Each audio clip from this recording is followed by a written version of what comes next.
Hey friends, it's Carla with Opening Chocolate here.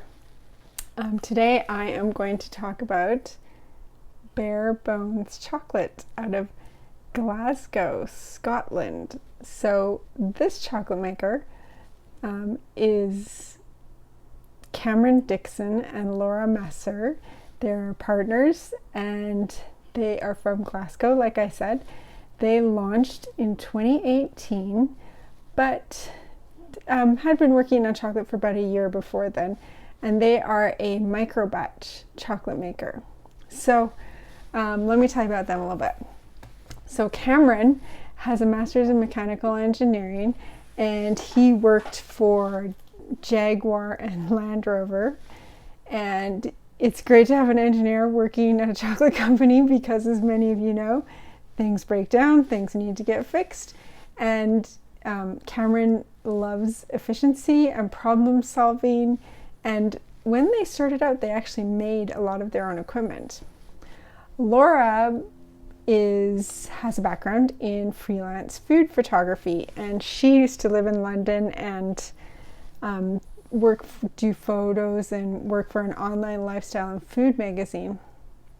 The interesting thing about Lara is that her dad actually is a coffee roaster in Glasgow, which is how she probably got her first little test coffee roaster that she used to roast beans when they were first trying it out. So they both really love coffee, and she told me that when they go on vacation, they plan stuff around where they want to get coffee, what kind of coffee they want to get, and that sort of thing. So coffee plays a large role in their lives.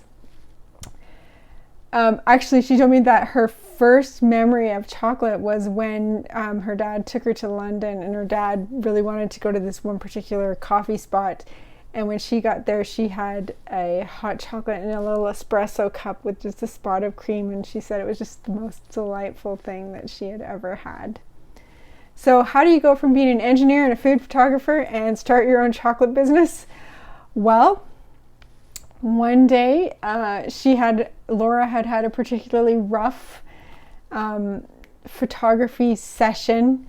She was feeling pretty upset as she was riding home on the train, and because she had been exposed to all these craft artisan kind of people who took a lot of care with their food, she was eating some bean to bar chocolate on the train on the way home and thought about it more herself and imagined, wouldn't it be lovely to make chocolate all day long?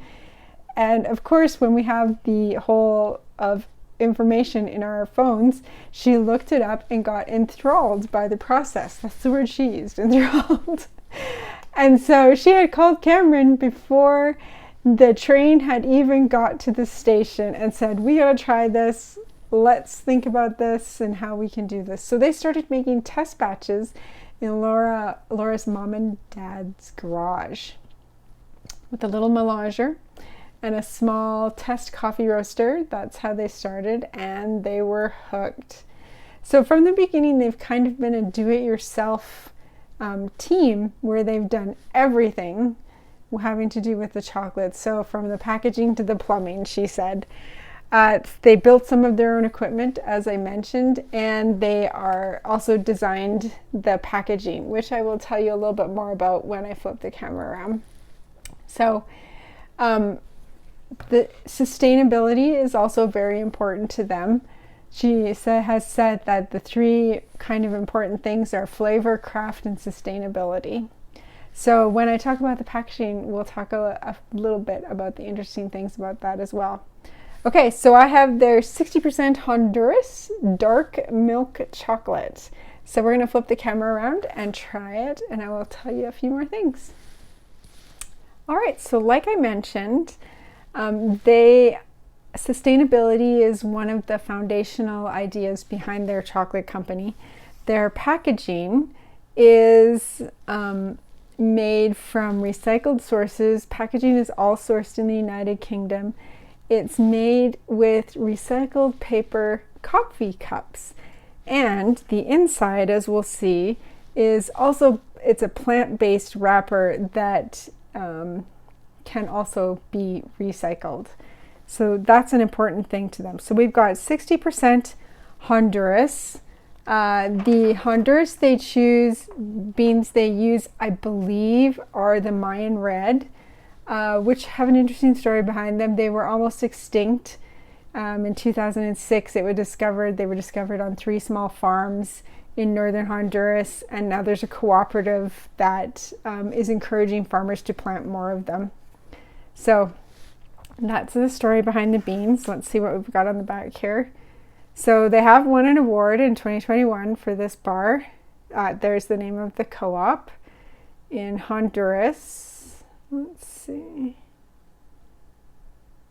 Okay, so yeah, paper coffee from recycled paper coffee cups, and the inside wrapper is also compostable. So we've got, this is what Bare Bones was all about. So just the important ingredients: cocoa beans, cane sugar, milk powder, a little bit of cocoa butter, nothing else weird in there, no emulsifiers, no additives, just the bare bones, as the name implies. So let's open this up and see what's inside. Ooh, it's a bit of a tricky wrapper to open here because the sticker sticking it down. All right, there we go. Oh, nice. That's a nice little thing, handcrafted in Glasgow. Their shop is, it's this nice blue arches, their new shop. Well, it looks really nice, and it smells good too.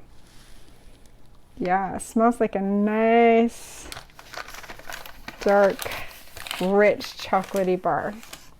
All right. So what I'm going to do, let's first, here, we'll just listen for a snap. Pretty good snap for milk.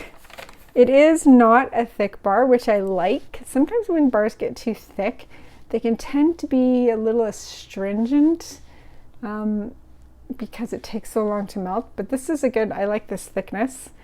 I'm going to just break off another piece, and what I'll do is I'll just use my thumb to warm up the cocoa butter on the back and see what aromas I get and taste it.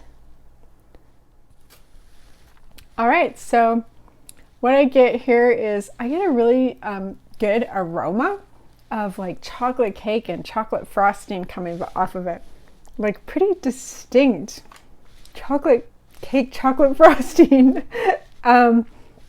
The flavor is a little bit fruity, kind of raisins, fudge. There's a little bit of a cooling sensation in my mouth, so that comes from the added cocoa butter.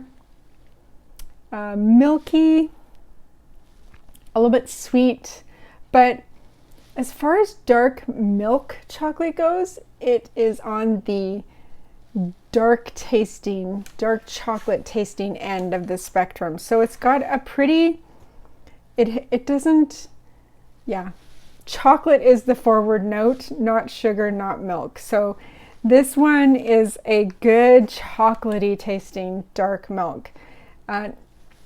No astringency at all. Only a teeny tiny bit of bitterness when it has completely shows up in the aftertaste. So everything's out of my mouth. There's a tiny bit of bitterness in the aftertaste. And that's an interesting dark milk bar. So on the 60% on the higher end, but interesting aroma and pretty typical flavor for a Honduras bean with the raisins and the little bit of acidity in there. So yeah, that is their 60% single origin milk chocolate bar. Flip the camera around and finish up. So that was Bare Bones Chocolate. They do have a storefront there. You can go and get tours and tastings in Glasgow. It's in this little blue arched cute store front. One of the things that Lara told me was her goal moving forward was the fact that they've gone to visit origin countries where they are growing specialty cacao on the farms, and they've seen the impact, having paid more for fine flavor beans, the impact this has on the farmer's life. And so she kind of considers it their job as chocolate makers to create and have more demand for specialty cacao, so that increases in the future. So yeah, that's Bare Bones Chocolate, a Glaswegian chocolate maker. If you are ever in Glasgow, stop by and give it a try. That's all I have to say about Bare Bones Chocolate. If you've tried one of their chocolates, or you have comment about their minimalist packaging design, or anything that you'd like to tell me, drop it down in the comments and I will respond. Other than that, thanks for watching, and I'll see you next time.